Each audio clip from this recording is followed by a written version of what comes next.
to the Insomniac Show with Nicolette and Brian. We'll get real deep with you, educating, inspiring, and solving problems with some of the most inspirational humans on the planet. Buckle up and come on the journey. I'm excited. All right, guys, I'm Nicolette, and today Brian and I are here with Jeffrey Deskovic. He is the founder of the Jeffrey Deskovic Foundation for Justice, and he has an amazing and incredible, he has a story, and we're going to hear it. So I don't know if it's amazing or terrible, but it is a story. So we are excited to hear about it. Thank you so much for joining us today, Jeff. We really appreciate your time. Thank you for having me. Excited to be here as well. So why don't you tell us a little bit about yourself and how you got here? You do have a story to share. Sure. So as you mentioned on the intro, I am the founder of the Jeffrey Deskovic Foundation for Justice, which has as its mission freeing wrongfully convicted people and pursuing policy changes aimed at preventing that in the first place. We've been able to free 11 wrongfully convicted people. We helped pass 3 laws aimed at wrongful conviction prevention. I'm an advisory board member of a coalition group called It Could Happen to You, which the foundation is part of. And working with them, we were able to pass an additional 5 laws. I'm an attorney. I have a master's degree. My master's thesis is written on wrongful conviction causes and reform. There's a documentary short out on Amazon Prime about me called Conviction, which is about my advocacy work. And my life is basically dedicated to freeing wrongfully convicted people, working to prevent people from being wrongfully convicted, and broader criminal justice reform. And of course, my motivation is that I spent 16 years in prison myself from age 17 to 32 for murder and rape, which I did not commit.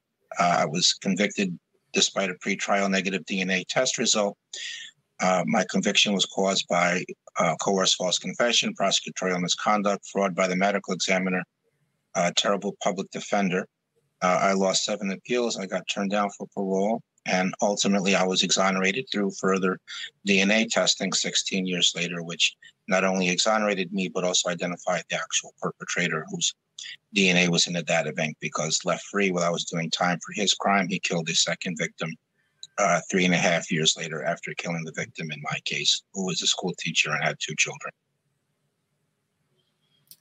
Geez, Jeffrey, I mean, that gives, I don't know, I'm sure people don't know what to say when you share this story, what is the right thing to say. But I think the good news is that you're making a difference now. And I'd love to hear about, what that journey was like for you. What inspired you then?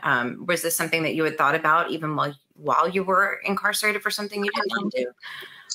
Yes. I remember when I had maybe like 2 or 3, what turned into the last 2 or 3 years of my wrongful imprisonment. If I had no way of knowing that at the time, but I remember just kind of daydreaming, man, if I ever get out of here, I'm going to become a lawyer and I am going to free other people in my position. But it was just kind of like daydreaming because, the odds of that happening at that point really seemed fairly remote. So when I was exonerated, I gave a off-the-cuff presentation at the press conference for maybe like 2.5 hours, and everything I had always wanted to say in 16 years, but could never get anybody to hear me. It all came out. And I realized at that moment that I could be part of the innocence movement without necessarily being an attorney. So for about 5 years, I was an individual advocate. So that meant that I was doing public speaking across the country. I was a weekly columnist for a newspaper, and I was doing regular media interviews, trading privacy for awareness of issues, hoping that would further policy changes. And I was regularly meeting elected officials.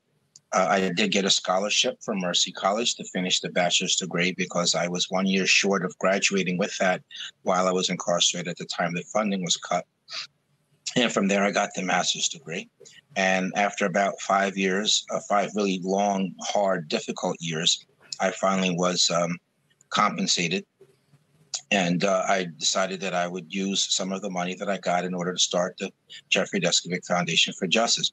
Before I was just doing the policy and the education, but I wanted to be involved more directly in freeing people. I mean, the most I could do prior to that was kind of nibbling on the edges. I mean, sometimes I wrote about wrongful conviction cases while the injustices were still afoot. And, people bring attention to those cases, and people that I wrote about were exonerated. And sometimes I would attend court hearings for the visual appearance of, the judges seeing me. And sometimes the people doing public relational work on the cases would reference my attendance in their press release, right, with the idea of trying to generate more media interest. And that worked. But again, that's kind of nibbling on the edges, if you will. So I wanted to be more directly involved, hence starting the foundation. And at some point after that, it was not enough for me to simply sit in the front row of the courtroom. I wanted to be able to sit at the defense table. I wanted to be able to represent some of the clients, and I wanted to be able to make some of the arguments, hence my foray into law school to, become the attorney that I am now. So how many, I'm sure are there stats on like how many people are like wrongfully convicted every year? Yeah, there's a Wayne State University study that estimates that 10,000 people are wrongfully convicted each year. The National Registry of Exonerations, which has been tracking exonerations across the U.S. from 1989 forward. When I last checked a couple of days ago, there were up to 2,805 exonerations. Remember, those are the people that made it out, not the people that are still in. Right. And for further context, I want to share that 19 people I did time with that I knew on the inside were exonerated either before me or after me. So if I was to give an educated guess, I think that maybe 15 to 20% of the prison population is, actually innocent. Now, granted, there's, I'm kind of out there on an island on that. A lot of other people are more at 5% or 2.5% or 0.5%, but the anecdotal evidence seems to be flowing my way. So people are being exonerated more and more. And what is that? My case is not a rarity, though. The main point, though, is that my case is not a rarity, right, and there's not enough organizations doing this work.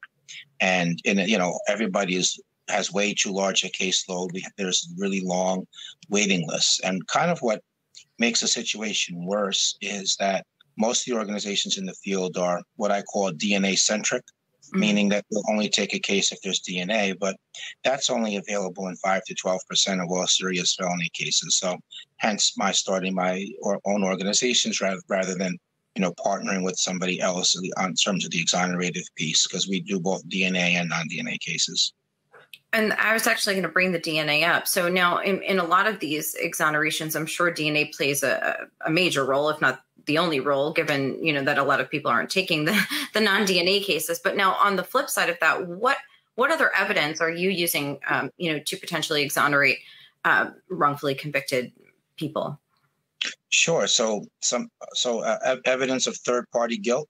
Okay. So sometimes there's an alternative suspect, that's either listed in the police reports, or you can do an open record search, do Google search. You look for similar crimes in nearby area.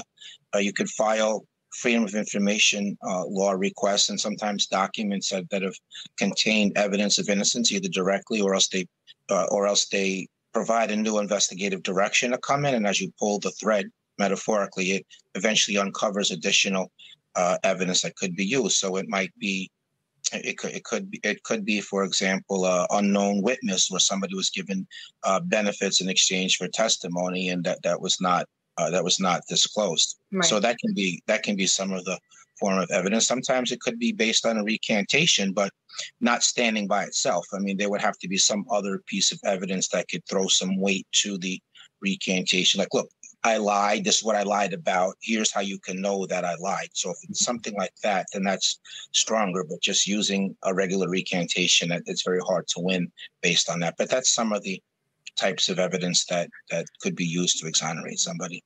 So what type of investigation has to happen on your end, right? If it's a non-DNA, evidence, it seems like there has to be a lot more investigation going on, where the DNA, I would hope, correct, is a little more cut and dry.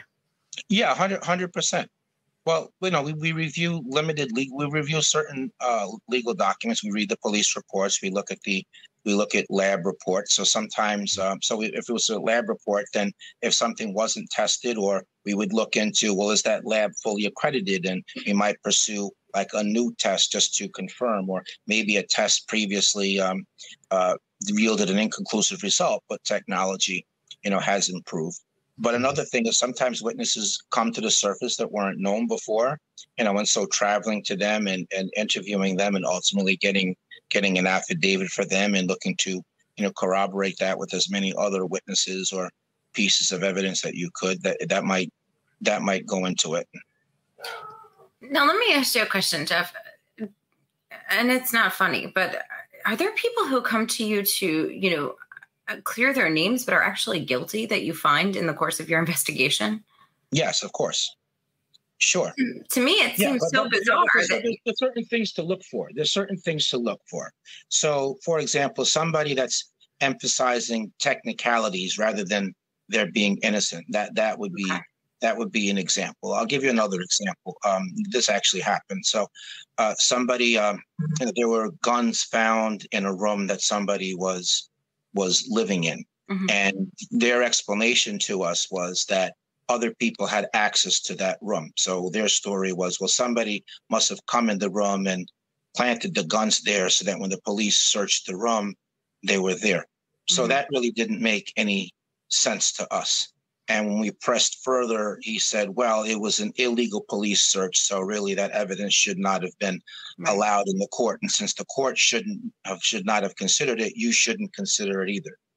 So, we kind of laughed about that one and closed the case. So that would be an example. I mean, another time somebody, they claimed that they had some new alibi witness that they didn't know how to get a hold of before, and they wanted us to interview that person. Right. But the issue with that is that their defense at trial was they used the self-defense at trial. So they said, which self-defense basically means, yes, I did it. However, I was justified in doing it. Right. I did the assault in the course of protecting myself. So something like that. Another time we caught somebody that, in one letter, they initially alleged one set of circumstances, and in the follow-up letter, they changed their story on us. And that. So that would be. So we know that there are some people that are guilty that are just claiming not to be. But you also know that there are people that actually are innocent, and we've been able to get some of them home, and even some of the people that we were not able to get to because our waiting list and the amount of people applying is far more cases. I mean, right now we're down to a backlog of several hundred cases that haven't been triaged yet. But at one time it was like about 600. And some of those people that we were never able to get to, eventually were exonerated through other attorneys, other entities. And, they just mentioned offhand that they had wrote us. And sure enough, we found, their letters. But, you can only do what you can. Right. So how long from start to finish? You mentioned with yours, it went back to court. I think you said 7 times, right? To be exonerated. How complicated is it for someone who has been, once you've been convicted, to prove, they've been wrongfully convicted? Like it's because it seems like that may be a very long process for many. Yeah. So I did lose 7 appeals, and then after that, I wrote letters for 4 years, rarely getting answers. And then eventually I got representation. And then I was, cleared after that through a post-conviction proceeding. So to answer your question, yes, it can be a long process and complicated. There's definitely nothing easy about it. There's certain factors, though, that can either lengthen the process or make them faster.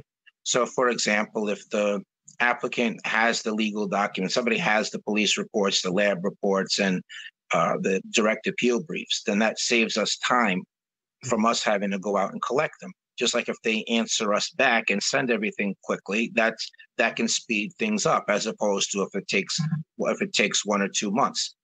If there's a district attorney's office that has a real conviction review unit, then once we make a submission to them, then they'll review it and decide if they are going to agree with us or not. If they agree, then that shortens the process. But if they're not going to agree with us, then, we're going to have to, do legal filings and wait for responses and litigate it, and that that can certainly speed it up.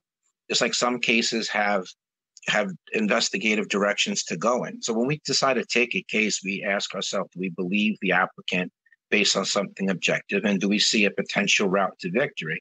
So the potential route to victory has to do with like an investigative direction to go in. That's what's going to lead to your new evidence. And basically that's what you're betting on. When you take a case, you're betting on that those leads will break right for the defendant.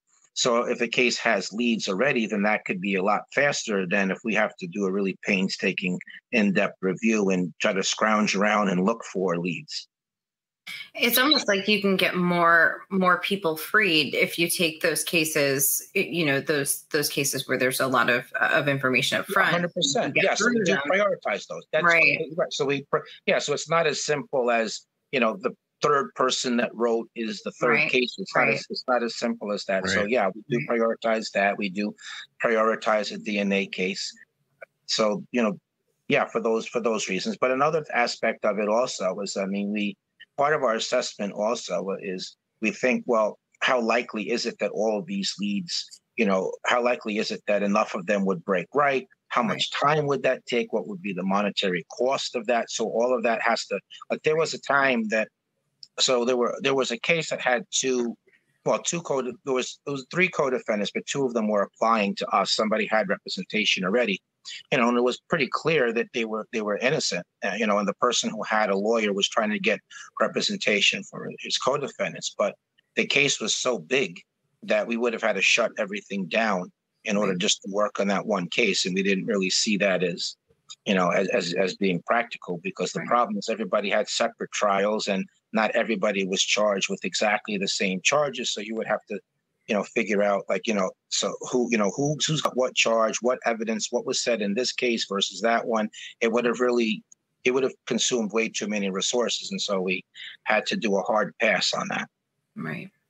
And it's important to point out, back to what we were discussing earlier, that you're not just a defense attorney. You are actually looking for those who are innocent, which I think is what the difference is here, and what makes what you're doing very important and unique.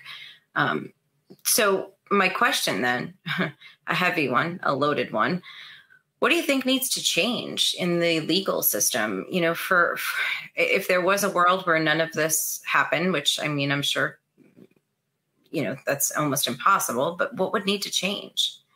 So a number of things. So firstly, every district attorney's office would have a real conviction review unit, meaning not just window dressing, but, actual people that work there that are moral and ethical and really are committed to trying to find innocent people, where there's real resources in it. Another thing would be on the judicial level. Sadly, part of the big battle is not just if the facts and law are on somebody's side, but whether or not the judges are going to give it an objective review and ruling rather than just rubber stamp denying. There's this maddening obsession in the legal system by judges where proceduralism is more important than substantive justice. And what I mean by that, so I lost, for example, in federal court because my legal paperwork arrived 4 days too late.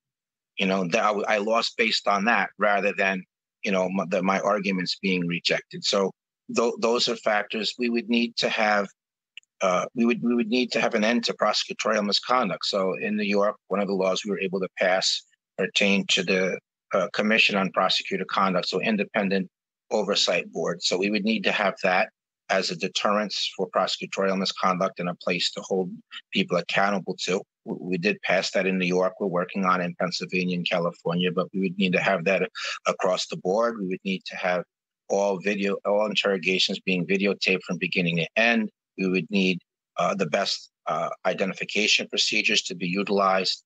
We would need to have external evidence corroboration requirement. When it comes to informants, like nobody should be convicted based only on an informant without some other piece of evidence that can, back up what someone's saying. We would need to have better resources in the public defender system. So right now there's a big disparity in financial resources when you compare what resources the district attorney's office has as opposed to a public defender's office. So there's a big edge in terms of manpower and access to experts and investigators. So there would need to be parity there. There would need to be a limitation on caseload. So it's not unusual for one public defender to represent 100 people at the same time. We would need equal pay for both sides so that, you know, the best talent doesn't go to one side or into private practice. And we would have to do away with tunnel vision. What that means is when somebody forms a conclusion, then just paying attention only to evidence that confirms that idea and ignoring that which doesn't. So as an example, in my case, when the DNA did not match me, instead of just conceding that and then refocusing investigation, it came up with this bizarre theory to try to take into account evidence. So we would need to do away with that also. So is there any other types of technology? You know, you talked about DNA testing, right? That's been around for a while. That's come into play. Is there anything, you know, that should be thought of that they're not using that we currently have, or you see in the future being able to help people that are innocent be freed? Well, I would say the fingerprint the fingerprint database. I mean, that's worked in some cases, but it's not as widespread as we need. But technology-wise, that would be it. I think maybe expanding on DNA and continued improvement of DNA technology. So hair evidence, for example, can be subjected to a DNA testing technique called mitochondrial DNA. Right now, that is not compatible with the DNA database. So that would be one possible area of expansion. So I would say those things would improve a lot. And I think also if there was, so when it comes to interrogations, coerced false confessions of cause, wrongful convictions, and 25% of the DNA proven wrongful convictions. So before statements can be used as evidence, there's a pre-trial hearing held where the judge determines if someone was given their Miranda warnings and if the statements were voluntary. But that hearing, although important, I mean, that really has largely failed in order to keep coerced false confessions out of evidence and therefore preventing wrongful convictions caused by them. So if we were to have an additional pre-trial hearing where, say, the accuracy or truthfulness of a confession was considered by the court prior to it being admissible, that could be an additional technique or hearing that's built into the system. So let me ask you, I'd love for you, I mean, aside from your story, I'd love for you to leave us on a positive note where there is hope. You know, there is hope. So, I mean, I want that to be very clear because I know I'm sure it felt very hopeless a lot of times, but there is hope. So what are some of the most inspiring stories you've gotten to work on over the course of your career at the foundation? I mean, reading case summaries of the other exonerations. I mean, the DNA data, the National Registry of Exonerations has a lot of stories there. If I was to try to give some inspiration to somebody in the same position I was in, I would encourage them to go to the law library and learn the law. That gives a sense of empowerment. I used to collect and read articles of other people who were exonerated, and that was inspirational to me. It encouraged and it gave me hope to keep going. And there was really kind of a formula that I developed, which can apply to wrongful conviction, but really go beyond that as well. So I would say set goals, right? And the goal is to overcome wrongful conviction or some other form of adversity. So set goals, have a plan, have a realistic plan. Be flexible. So remember that the plan is not the goal. The goal is the goal. So if an unexpected way to move forward to the goal opens, be flexible enough to take it. There are no reasons why you can't accomplish something. There's only reasons why something might be harder. Don't be afraid of hard work and never give up. And when you feel like you're about to give up, you can't go on anymore, then just say to yourself, this might be the key moment right here where I'm on the verge of a breakthrough. And, if I would have kept going, it would have happened for me. So, even though I can't go on anymore, I'm going to do it anyway, just to see what happens on the other side. And once you make it to the other side, you reach back for other people in that same position you were in. do some work on the preventative side. And I know that that message goes beyond wrongful imprisonment. I see that as applying to, say, somebody who's homeless or a sexual assault survivor or somebody who survived domestic abuse or somebody that has suffered some kind of debilitating illness or that's been discriminated against or has faced racism or anything else you want to name, you know, huge or minor. And if you do that, then you can make your suffering count for something. It'll be healing. It'll be cathartic. It'll, you know, help make the world just a little bit better. And yes, for all those reasons, you know, I would encourage people to think that way. And I live my life like that. And I would encourage other people to do the same. Thank you so much, Jeff. We really, really appreciate you sharing that. That was very uplifting there to leave us with. We appreciate that. And thank you. Thank you for the work that you're doing. Can you let everybody know where they can learn more about you and the foundation?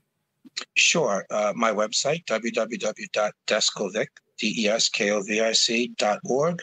There's an email form there. People can email me through that. I'm on social media. I have a public figure page on Facebook. I'm on Instagram and also LinkedIn. People can reach me that way. My ultimate goal is to have an office in each state and ultimately in each country, because I see wrongful conviction as being a worldwide issue.